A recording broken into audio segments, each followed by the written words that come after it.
Looks like you're ready to stream. Click start streaming. Go live. So now we'll see.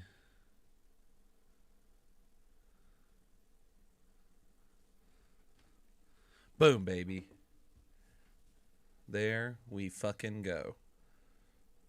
You ready? You ready to start? Hey, man. All right. Born ready. Always, right? Mm-hmm. I guess. Hello, everyone.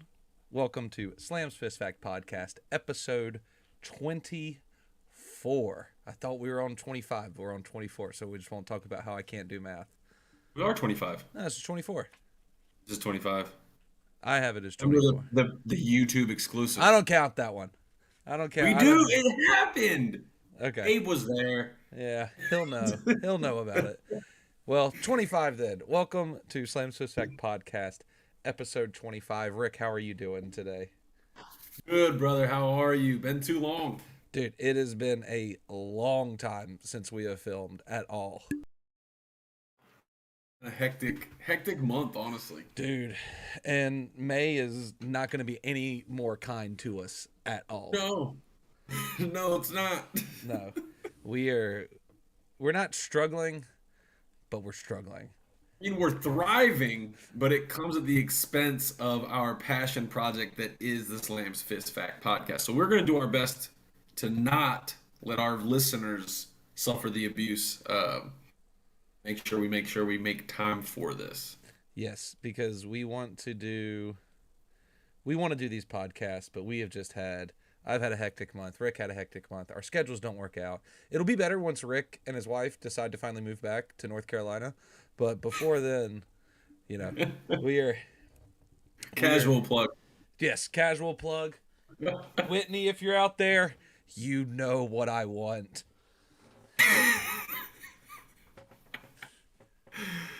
Oh, goodness.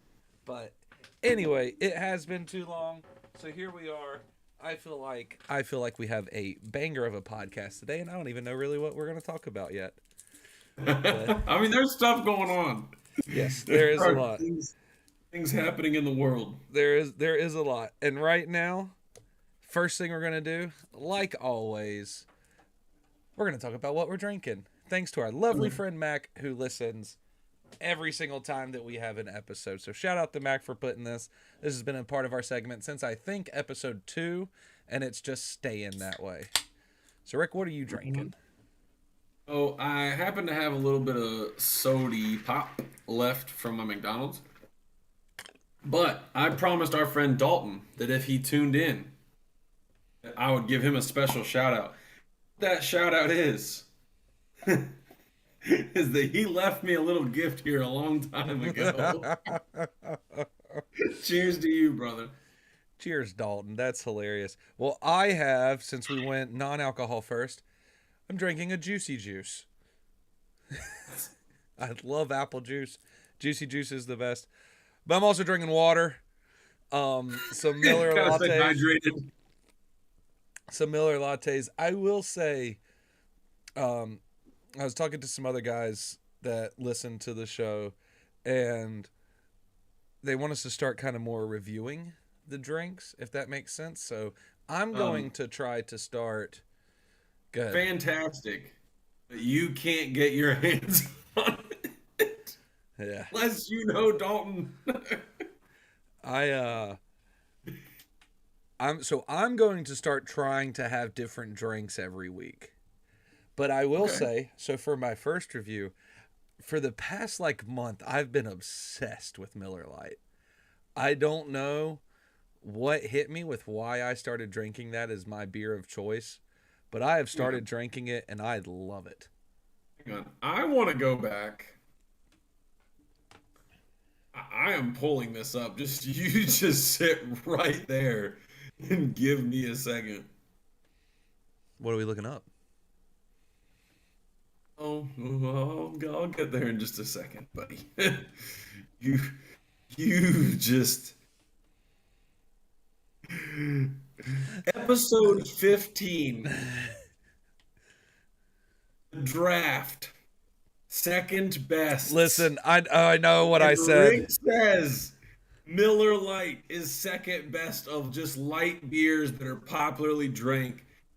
You said Miller Lite is terrible. It's nowhere close to any second best in beer. So I want you to go ahead and apologize for what episode 15 Brandon said. I'm going to apologize for episode 15, Brandon. I'm going to reiterate my statement. Miller Lite's probably my top 3 beers to drink right now. I don't know what has happened. It's my family, dude. Austin, Ryan, Alex, they all drink Miller Lite. And as they should. And I'm here now. I am for the beers. Shout out to Dalton Vestal in the chat going moonshine for the win. So moonshine for the win. Dalton, I just gotta say, where's my moonshine? I just want to throw it out there. But that's okay. But now, in honor of the NFL draft happening this weekend, we're gonna do our own NFL draft. Rick made up the draft because I actually facted that Rick had to make this one up because I told him it was his turn and then I remembered it was mine, so I just facted that he had to do it instead. Yeah. So, what's our draft? What are we doing, Rick? Draft is to get our top 5 first round NFL picks. History, since the draft has been around, not the number 1 overall pick, have to have been taken in the first round. Okay. And since technically I got to make the draft at the first pick. I think this is what he did on purpose, y'all, just so we're clear. I'm only doing this on purpose so I could take my number 1 overall pick of I know exactly who got drafted number 1 overall. He's number 1 on my list as well. He is the Sheriff. I'm taking Mr. Colt, the Sheriff, and also Mr. Bronco, Peyton Manning, as my number 1 overall draft pick. Drafted number 1 overall in 1997 from Tennessee. I'm taking Manning all day, every day, baby. Oh, whoa. Then you better get his draft class right, because he was draft class in 98. No, he wasn't. He was 97. It was his last college year, which would make 98 make sense. Never mind. Whatever. Yeah, as soon as you said it, you're like, yep, nope, that checks out. That's makes perfect sense. Got it. Okay, well then. That is who I had listed down number 1 because I didn't expect to get him off the board. Michael Vick, number 1 overall, 2001. Atlanta Falcons from Virginia Tech. Nobody did it like Vick. Was the revolutionary at the position of hybrid quarterback. I agree. So, for all you slammers out there that are listening, I interpreted this draft kind of as clearly number 1 or first round draft picks, but I am interpreting my 5 as draft stock, if that makes sense as well. At the same time, so like somebody that was drafted 30 that just made a huge impact on their team that, maybe should have gone quicker in the draft. That makes sense to everyone. But it doesn't matter either way. He's trying to make excuses for when his draft loses. I'm taking Emmitt Smith as my number 2, drafted 17th, which kind of surprised me that he was drafted that late. Okay. Reggie White. The number 4 overall in 1984. Okay. The best defensive players ever. Okay. I'm vetoing this pick. Why? Because it wasn't the NFL draft. It was the supplemental draft. I care. Listen, he was on my list, and I was going to argue with it. I don't think it counts. This draft pick counts fact. I don't think so. It doesn't matter what you think now. On the podcast. I do not think that it should count. No. It would have counted if I picked him. Because so I will say he was on my board, and I think that is an awesome pick because it was the supplemental draft and not actually the NFL draft, but it was still technically an NFL draft, which is, I think, hilarious. You got drafted. That's all I know. Yeah. That's all that matters. It was a draft. And it was the first round of that draft. Dalton Vestal in the chat says 2000 Brian Urlacher, first round, 9th pick. Dalton, that is a great choice, but as my third, I'm going to take a different Chicago Bear, and I'm going to take Walter Payton as the 4th pick. So I am taking Walter Payton. Probably a better pick. I would agree so. I have the top 2 highest rushers in the league of all time. Eric Dickerson, number 2 pick, 1983. Love it. So, okay, Rick, I don't know if you wrote this down, but you're an Eagles fan. And I'm going to fact that this is the Reggie White pick. Yes. This is the only way you can keep the Reggie White pick. What was his nickname?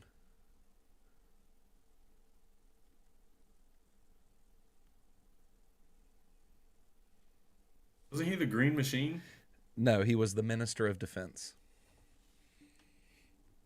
Is that Reggie White? That's Reggie White, the Minister of Defense. So he had a few nicknames. I really want to say the Green Machine may have been one while he was playing Eagles defensive line, but I'm not sure. That might have been the defensive line's nickname. Kind of like the that's Steel Curtain. Yeah, that's also could be fair. I'm trying to remember. Fun fact, 1984 is before I was born, Grandpa. So, me too. Oh, sure it was. Only 9 years, but but I wasn't born. Okay, so can't take him. Oh, what do I want to do now? Doesn't matter, you're going to lose. My team is better. I'll make sure to solidify it with my next pick, but you'll understand. You don't even have a defensive person on your team. I don't need a defensive player. You're right. Defense doesn't win championships or anything. I'm going to take Ray Lewis. 26 overall. Hey, man, your team's killing it out there. Yeah, no. We're murdering it. Continue.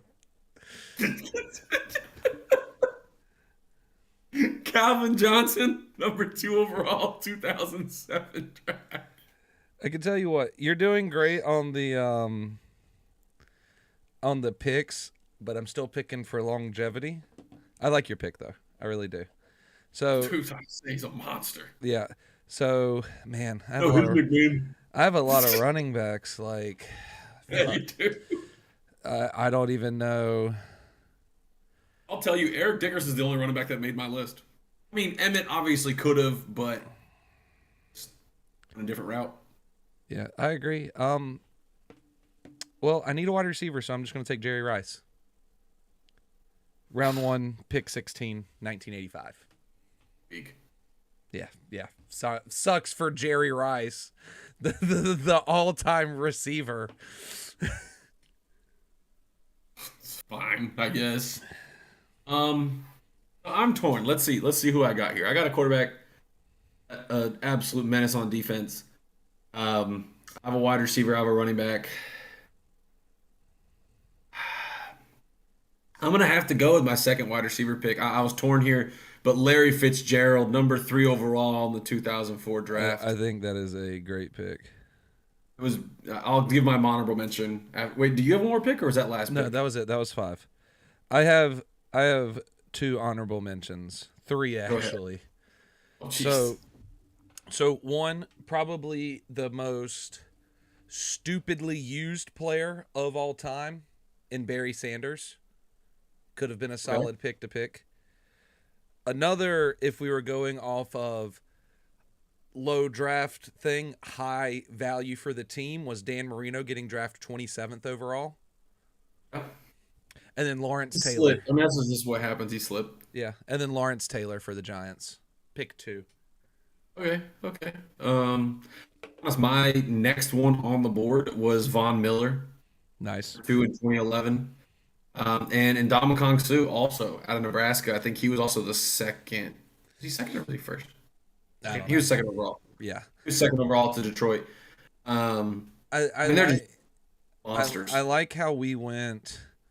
You went very new school besides Reggie White, and I went very oldisher school. And Eric, I have Eric Dickerson holding it down. Oh yeah, but yeah, you definitely I think trended more classical. Yeah, And I did have Peyton on my board. I just knew with me getting the second pick, I wasn't getting him. I think there's another quarterback out there better than Vic that you could have picked besides Dan Marino. I just closed all my podcast notes like that was the end of the podcast, but whatever. Well, my thing was Vic, outside of Peyton, I told you was on my board. Vic was my only number one overall. Yeah, I mean, Peyton was my only number one overall. But you could say Patrick Mahomes, who kind of slipped in the draft. But still got drafted first round.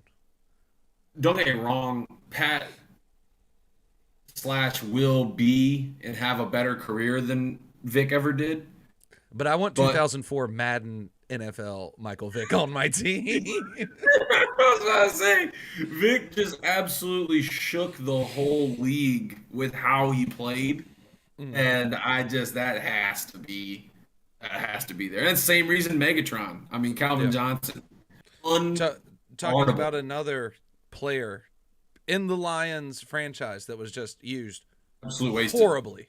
Just wasted not waste a career. He had a Hall of Fame career in Detroit, but he had nothing around him besides Matt Stafford. He could have had 2 Hall of Fame careers and a Super Bowl any other team. 100% agree. 100% agree. I think it's a great draft. I think when we put the poll up on the Instagram, it'll be good to see what people side with. Do they side newer school or older school? So I think because either team, if you put these 5 in like a 5-on-5 team, it's awesome. Like you're scared. Reggie White eats one of your players. Ray Lewis murders one of yours. Oh, allegedly. True. Ray Lewis might murder one of yours.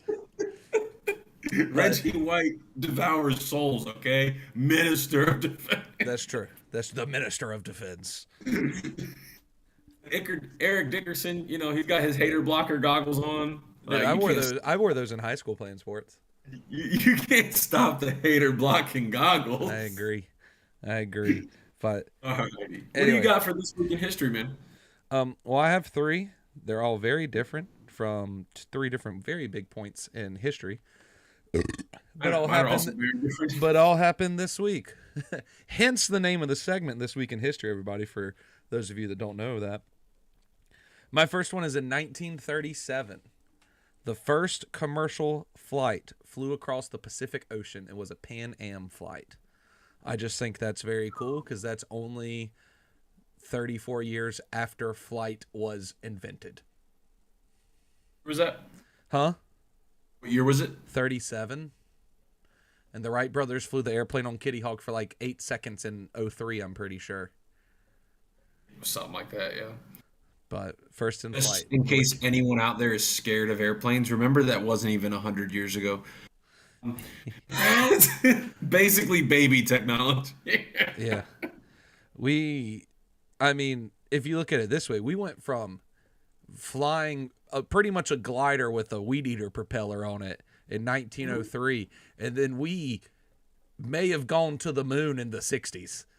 So yeah, just want to keep it open for everybody out there. We might have gone to the moon if you believe that. If you believe that it was all Stanley Kubrick filming it the same time he filmed 2001: A Space Odyssey, sure, you dummy. But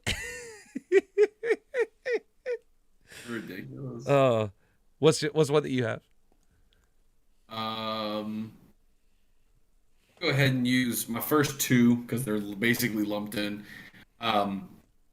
My dad's birthday was this week in history in 1970, 27th. The greater Rick. Yeah, the OG. Oh, man. And then 2007, on April 26th, was my niece's birthday. So they're back-to-back day birthdays. Birthday to my niece Madison and my dad Rick. It's a cooler. You like it? It's pretty awesome. So it can fit. It can fit a whole 12-pack, and then you can just. My dad would love that cooler. It's cool. It's his birthday week. You should give it to him. I'm not gonna give it. I'm not gonna give it to him because I got that as a gift for me. But I will. Oh shit. I will give you the link to where you can be a good son and get it for him. But you can do a lot of different. Shout out to Kanga. You can do like, I think one of my brothers got. I think Ryan got like an App State one. That was like full of App State. It's pretty cool cooler, and it keeps it cold. Like you don't have to put any ice in there. Like it's all insulated. It keeps it cold for a while, which is nice. That was a magnetic clip, right? Yep. And then there's a zipper on the side so you can slide the beer in. So, but happy birthday to Rick's niece and papa.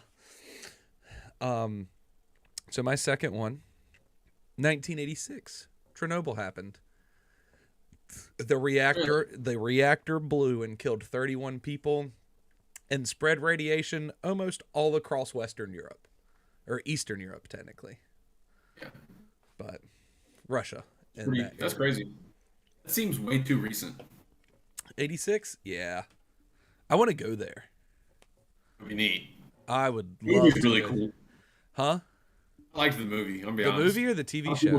The HBO TV show? Oh, the movie. The movie. Have you seen the TV show Chernobyl? It's on HBO. It's amazing. It's really good. It's probably the movie kind of got a lot of. The movie got like mixed reviews at best, but I kind of liked it. What are you bringing up? 1967, Muhammad Ali was arrested for refusing induction into the U.S. Army on grounds of religious belief. Oh, old Cassius Clay converted to Islam, changed his name to Muhammad Ali. And then when the U.S. Army tried to draft him to fight in Vietnam, he said it was against his religious doctrine, and he arrested him for that. And eventually it was overturned by the Supreme Court, and he was let go. Yeah, that happened this week in history, 1967. Interesting. Mm-hmm. Wow. So, 33 years ago and 3 days. Well, actually, no. Yes, that is correct. The Hubble Space Telescope was put into orbit. Dang. In 1990. It was supposed to end. So it deployed in April 25th, 1990. It entered service after it like orbited a couple times, whatever, on May 20th, 1990. And it was supposed to be like a not this long of a mission. There is an estimated decay date that the Hubble telescope will finally go out between 2030 and 2040. It is only.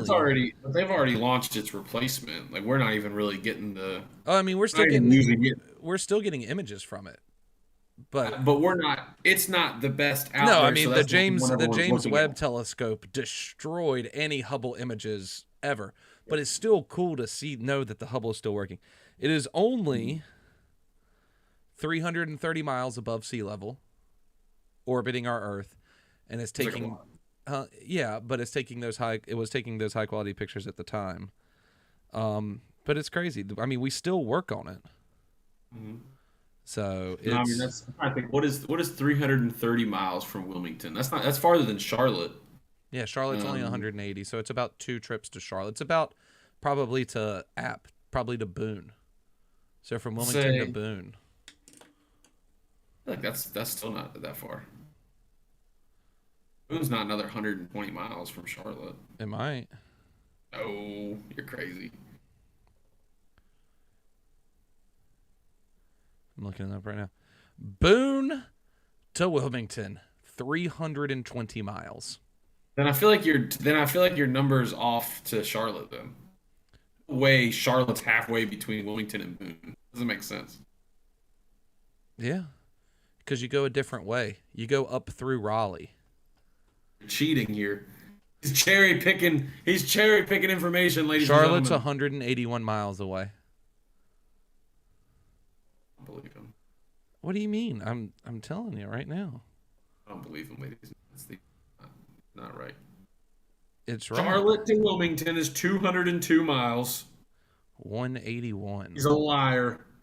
181. Okay, He's probably going if to his you house. go, okay, I got you now. This is right. If you go the via Charlotte route to Boone, which takes longer, but it's less miles, Wilmington to Boone going through the Charlotte area is 303 miles. So look at it this way. Pretty much the width of North Carolina, if we put North Carolina straight up in the air, is how high the Hubble telescope is. I like this imagery. There we go. That's it. There we go. We cracked it.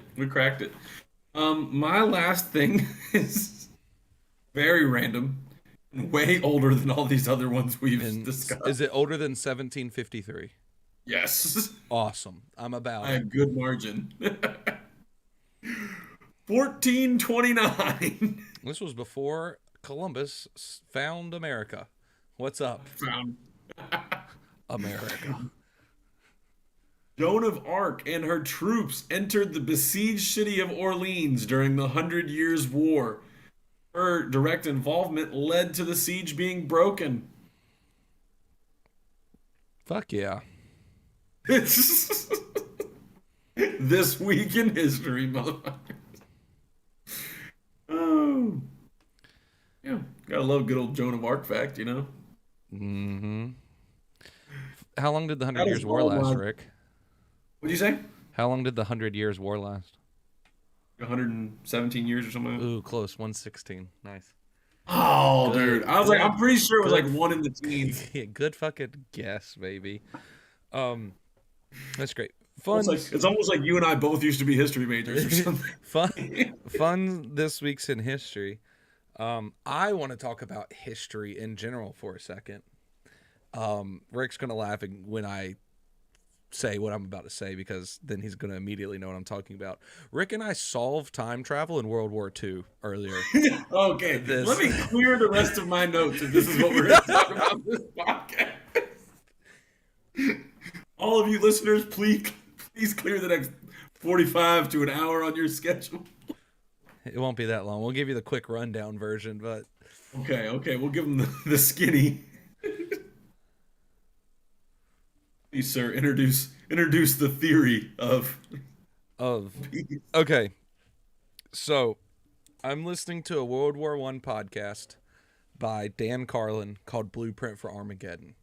It is probably my favorite segment piece podcast I've ever listened to. I love it. This is my third time listening to it. It's 6 or 7 parts. Each part's like 3.5 hours long, and it's great. And I'm on part 2 right now. And Dan Carlin's theory is that modern history of the world started when World War I started with the assassination of Franz Ferdinand. So what happens if we don't let him die? Is Rick and I's question for the day. Then the few contingencies. And I'm driving to Charlotte and I'm texting Rick about this and we're throwing some banter back and forth. And then I just send the text, call me. And then Rick knew we were going to be on the phone for like 3 hours talking about this. We were on the phone for a long time. And it saved the rest of my trip. So I didn't get to continue listening to the podcast. But so a lot of people, if you ask them, oh, if you had a time machine, where'd you go back? And everybody's like, oh, I'd go back in time and kill baby Hitler. That's not good enough. Okay? Not the solution. We don't want to kill baby Hitler. Because Germany would have already lost World War I. They're already in a bad recession. So somebody else that's just as evil is going to pop up, throw a bunch of nationalist hoorah around, and you're just going to have a different version of Adolf Hitler. Mm-hmm. So, context made person. Exactly. We'll get into what I was about to say in a second. So, we said to fix to where World War I, the Holocaust, the nuclear bombs, all of that craziness doesn't happen. We have to go and interfere in World War I because that's pretty much what stemmed it kind of like lit the flame to start the big bonfire that was World War II. So we stop the assassination of Franz Ferdinand. Or, and we go there, and war is still probably going to happen. It's going to be completely different. But, and now this is where it gets really weird, everybody. And bear with us. And it's interesting, but it works, I promise. Kind of. We haven't really thought about it besides the 2 hours we talked about it. But we let Germany win World War I.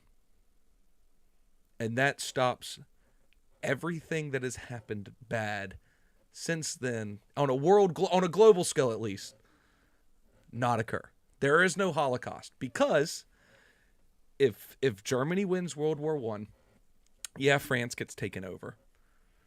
And, the French are speaking German in today's society, which is, don't ever want to see countries taken over, but this is all theory and what ifs and whatnot, so we're talking about it. Germany wins, and then say Hitler still gets mad and wants to throw in the Aryan race, superior race, all that stuff. Germany's thriving. They have a thriving economy right now. They're going to look at Hitler and go, "You're committing treason," and they're just going to put him in jail. No, nobody of Hitler-esque rises up to the stakes. And you solve, what did we say? You solve World War II. There's no Cold War. Well, there's no, so hang on. Before you get too far. Go for it.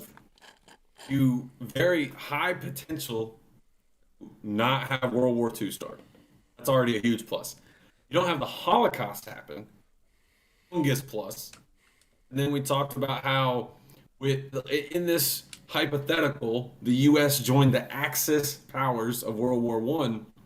So if the United States, Germany, Ottoman Empire are all allied, let's throw Italy in there because they'll switch sides again, you know how they be. There's no way the Soviet Union to enter hostility with us. There's no Cold War.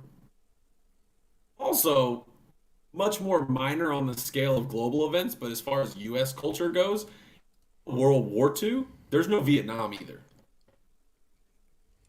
So, like, the trickle-down effect of, as long as we let Germany thrive after World War I, we avoid a lot of problems. And this is where the whole thought process stemmed from. And so here's where it gets weirder than what we're already saying, is the fact that we want to let an evil power win a war, but maybe not so evil. Okay. Maybe not so, definitely not World War II type of evil. But so we'd have to split up Russia still.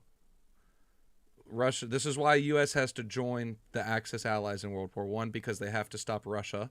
So you split Russia into like 6 mini states, whatever. Pretty much St. Petersburg and Moscow can't be in the same state, is what we're getting at. Too many people, whatever. When we break up Siberia, it doesn't really matter as much. Yeah. So you have that, and then you may have to worry about the Ottoman Empire. You may just have to double cross them and murder.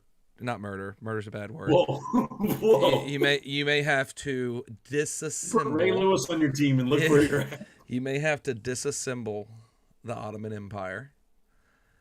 But then it gets really interesting, because then we just started talking about just U.S. stuff that happens. So if World War II doesn't happen, who knows who gets elected president? Eisenhower might not get elected president because he wasn't a 5-star general in World War II. So he might not be that notorious. Hang on, Rick has a different theory about how Eisenhower becomes president. Go ahead. The process of this, assuming the Axis powers conquer all of Western Europe, and then we work to kind of the whole Soviet Union stuff, we start making mega countries.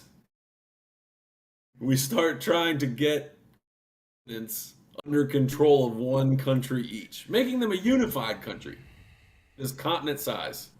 So and during the unification wars, didn't we call it the Great Unification Wars? So that's a long phone call, y'all. That's where it gets really weird. I want to talk about just before, if that doesn't happen first, because that might be a whole different conversation that we have to have. So say Eisenhower, whatever, say he does get elected. We have the same presidents, but there's no World War II and there's no Cold War. And then Kennedy gets elected. If there's no Bay of Pigs, Cold War, all that crap, Kennedy doesn't get assassinated. And then that's where the presidency gets really interesting, is if Kennedy serves for 8 years. Because then there's no Lyndon Baines Johnson. And what?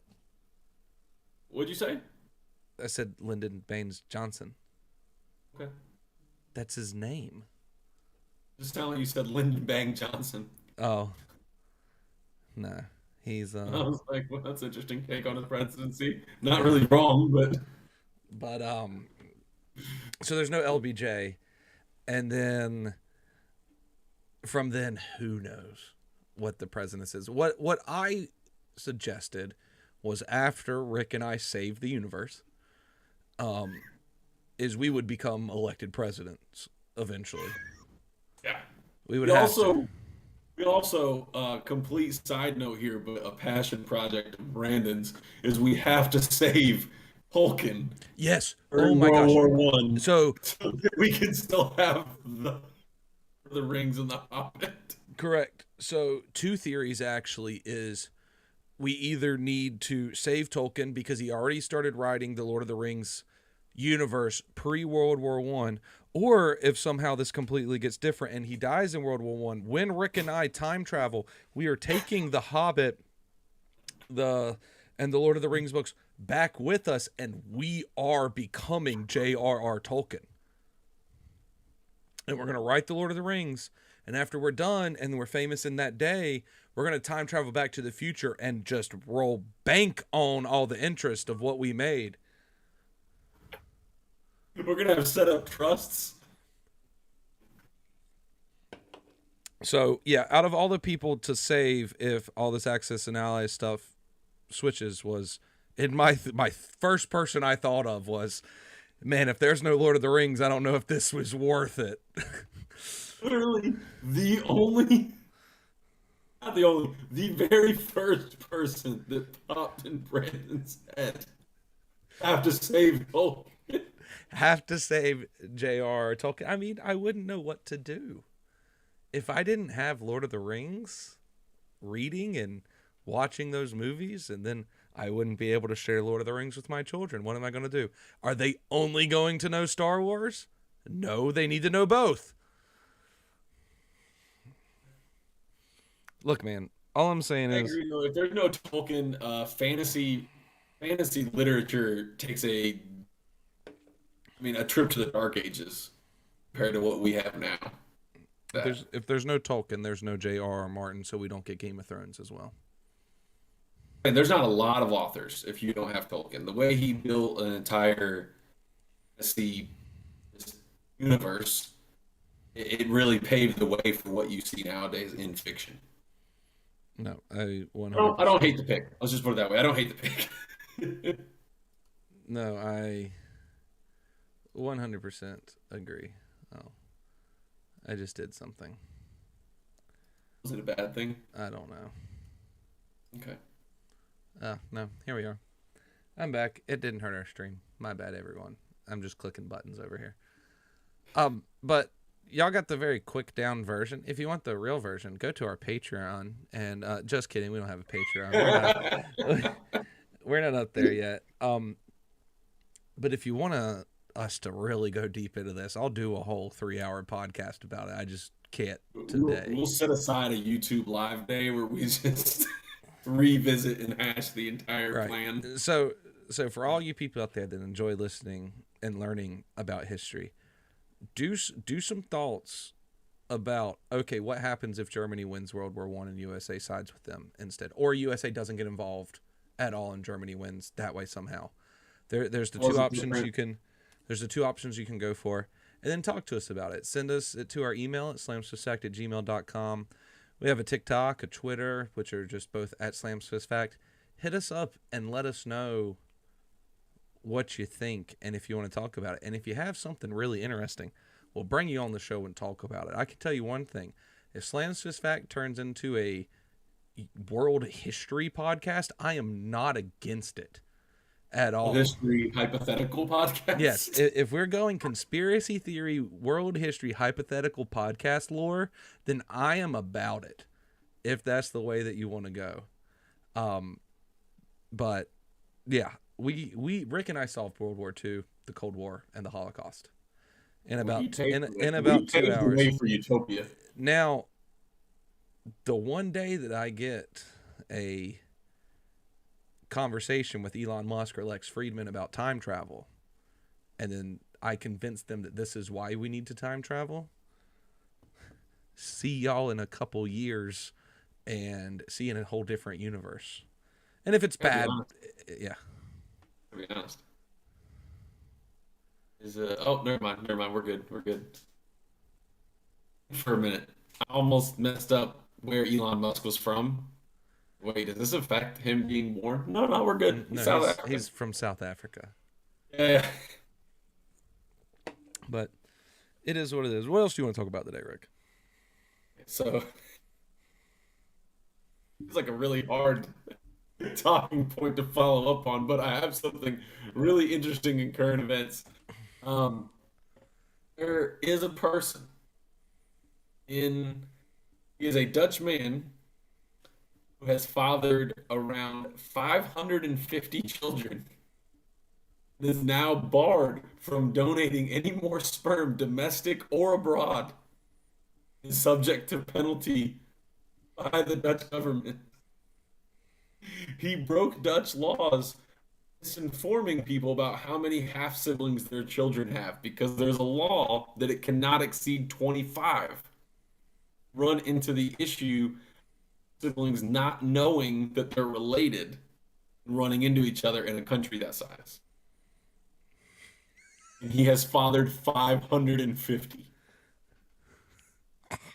This the new Genghis Khan up there, baby. Like, There were a lot of jokes about that. what's his And name? then I don't have his name. I don't know if that was released or not. I tried to dig because I didn't want to throw his name out there, honestly, because this is still a current event, like right now. This was a post that was like hours old earlier today. I want to throw out there.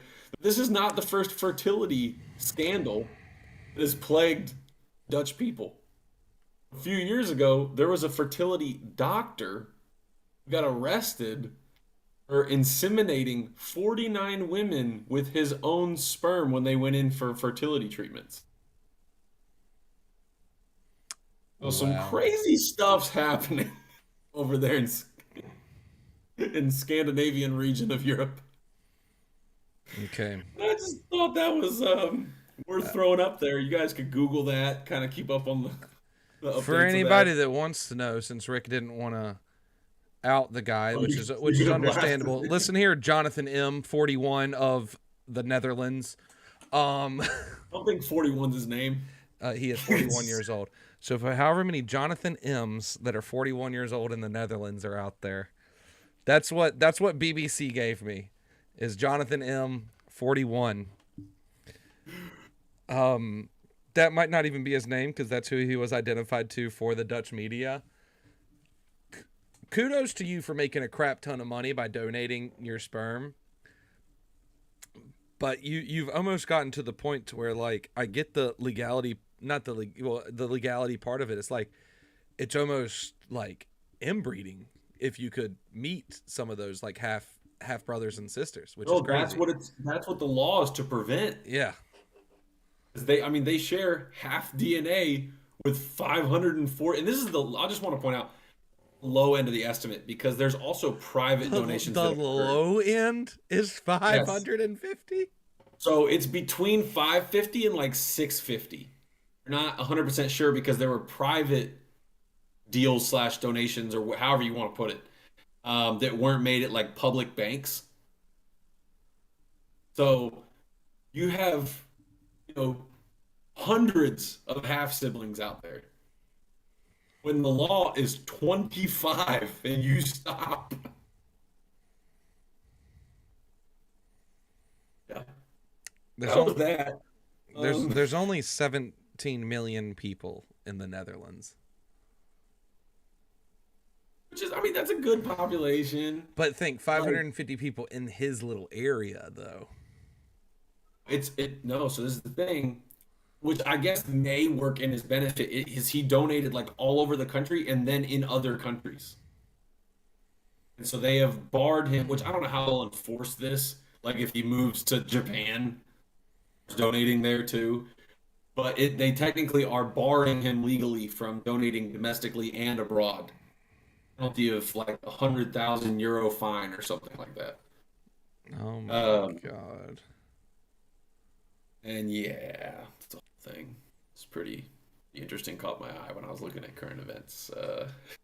Well, congratulations to that guy.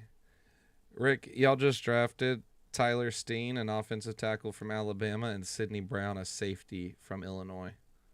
We're locking up some good positions. I'm about it. I agree. Especially the offensive line, because we have a few people that are not going to be with the team much longer. Like we need to make it count when we can, but we also need to know and be aware so that we don't fall into a in 2 to 3 years not having any linemen. True. I want to make a side wager for just $10. You get to pick one, I get to pick one. So, well, 2 of them might not start. Never mind, I lied. I won't even make it. But I will say this is interesting.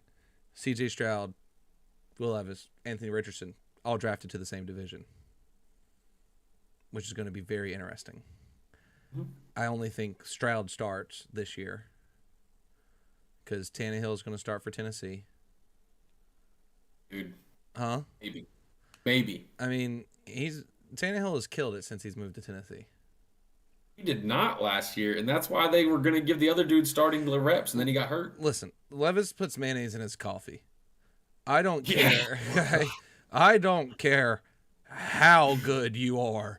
You were not on my football team. I'm gonna put mayonnaise in my coffee tomorrow. I don't own mayonnaise. I couldn't do that if I wanted to. Just so we're clear, I'm never doing that.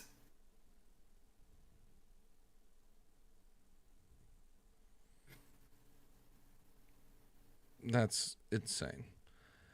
But anyway, something I want to say before we end, or do you have anything else? If not, I'm going to talk about this last ending thing real quick.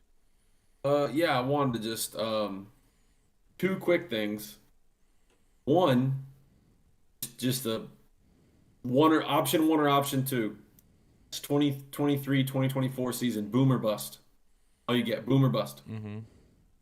What do you pick? For who? The Jets. This season coming up, boom or bust?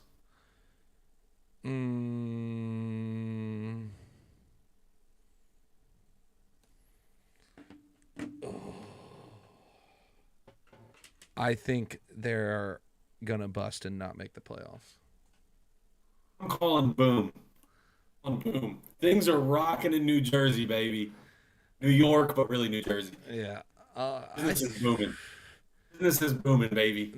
I think they finished second in their division, but I don't know if they can make the playoffs with how strong some of the AFC teams are. I think they can finish first in their division. I don't think they beat the Bills. Can they finish first? Yeah. They totally could. Do I think they're going to? No. Here's the biggest thing is hardest part of winning that division is winning in Foxborough and winning in Buffalo because they're hard places to play. Aaron Rodgers knows how to play in cold weather. Okay. That is very true. I think business but you got to think Miami could be dangerous again next year. They just can't get out of their own way, man. They can't. Miami Dolphins cannot get out of their own way. I swear. Okay.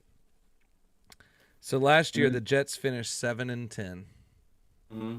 So they won 7 games with Joe Flacco, with 100 different quarterbacks. It felt like last year. With White, Flacco, and Wilson, and I think a 4th one. So Buffalo finished 13-3. I see Buffalo going maybe not just as strong, but I see Buffalo winning at least 12 games again. Okay.